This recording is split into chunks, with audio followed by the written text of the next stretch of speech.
अभी हम लोगों की प्लानिंग बनी है 4 अप्रैल को हम लोग बिहार के मुख्य सचिव से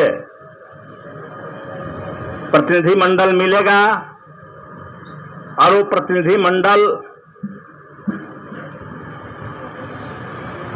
सरकार तक ये बात वो प्रधान सचिव के मुख्य सचिव के माध्यम से ही जाता है। बात तो चली गई है, लेकिन अब विधि सम्मत बात मुख्यमंत्री के पास जाएगा और मुख्यमंत्री से भी प्रतिनिधि मंडल मिलेगा। तो यह काम हम लोग 4 अप्रैल को शुरू करेंगे। 5 को मैं यहां रहूंगा आपके कार्यक्रम में। अब ये लगातार पटना टू गया ये संवाद लगातार होगा। धरनार्थी टू मुख्यमंत्री भी होगा। आपकी बात मुख्यमंत्री से भी लगातार चलेगा। तो हम अभी इसी दिशा में अपना रणनीति बनाए हैं। हम एक ही बात आप लोगों से कहना चाहते हैं कि आपकी लड़ाई हम लड़ेंगे और आपकी मांग नियोजित है, आपकी जीत भी निश्चित है। आप लोग पूरे विश्वास के साथ अपना आंदोलन जारी रखिए और हम लोग इसमें आगे बढ़ के काम करेंगे। जहां तक जाना होगा जाएंगे। चूंकि मैं हमको लोग अब विधायक हैं तो लोग समझता है कि ये कोई पॉलिटिशियन होंगे, राजनीतिक व्यक्ति होंगे, लेकिन हमको तो राजनीति करने आता नहीं है। मैं पॉलिटिशियन नहीं हूं। मैं तो दबे कुचले गरीब गुरबों के साथ जो अन्याय होता है हम उसी के खिलाफ लगातार लड़ते हैं।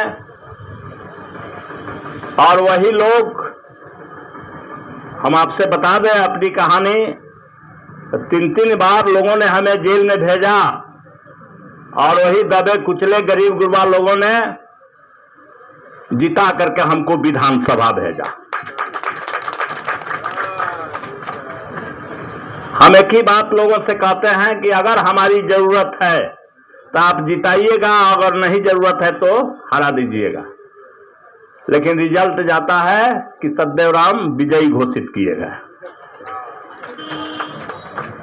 तो ये मतलब हमने कहा कि उनके साथ होने वाले अन्याय के खिलाफ मैं लड़ते रहता हूं और यहां भी जो हम देखे वही अन्याय है। हम आपके लिए भी लड़ूंगा। कुछ सवाल आया था जब हम उस इंटरनेशनल सुरेश पासवान जी ने किया था कि आपको भी इस बात का कहीं भय होगा। हमने एक शब्द में जवाब दिया कि मुझे किसी से भय नहीं लगता है। मुझे जब भय लगता है कि मुझसे कोई गलती ना हो, मैं अपनी गलतियों से डरता हूं। बाकी किसी से हमको डर नहीं लगता। हम कोशिश करते हैं कि मुझसे कोई गलती ना हो।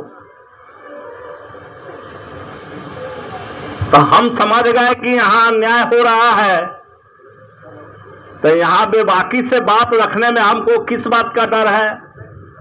इस लड़ाई को लड़ने में हमें किस बात का डर है? तो मुझे डर, मैंने बता दिया कि मैं वही डरता हूं कि मुझसे कोई गलती ना हो।